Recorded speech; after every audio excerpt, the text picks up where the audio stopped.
Libo-libo na ang bumibisita ngayong undas sa Manila North Cemetery, isa sa pinakamalaking sementeryo dito sa Metro Manila. At live mula nga sa Manila North Cemetery, nasa frontline ng balitang yan, si Ria Fernandez. Ria, gaano karami na ba ang dumalaw dyan ngayon? Ruth, mainit ang panahon pero tuloy-tuloy ang dagsa ng mga bumibisita rito sa Manila North Cemetery ngayong unang araw ng undas. Pagpatak pa lang ng alas 8 ng umaga, mahigit 40,000 na ang tao at mas dumami pa yan kaninang tanghali na pumalo sa 700,000. Dahil siksikan at sinabayan pa ng mainit na panahon, may mga nahilo, hinay blood at sumakit ang ulo. Sa tala ng Manila Disaster Risk Reduction and Management Office, higit 4 na puna ang nabigyan ng atensyong medikal. Di naman bababa sa 3 ang itinakbo sa ospital.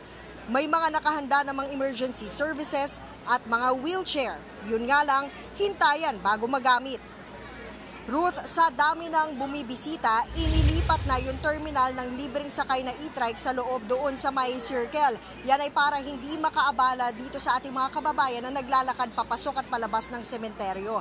Pero may mangilang-ilang e-trike na umiikot pa rin dito sa entrada para doon sa mga kababayan natin na matatanda, may kapansanan, buntis at may mga kasamang bata. Ruth? Ria, siguro katulad na lang din nung tinanong ko kay Gary para na lang sa information ng ating mga kababayan. No? Hanggang anong oras pwedeng bumisita dyan? Tsaka bukas ba yan ngayong buong weekend?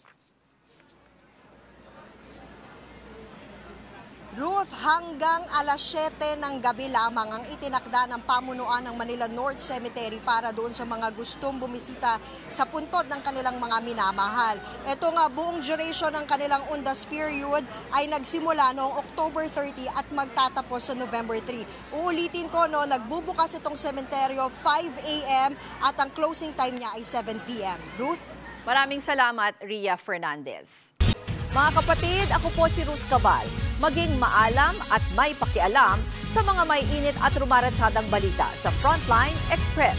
Para maging updated sa balitaan, mag-subscribe lang sa social media pages ng News 5.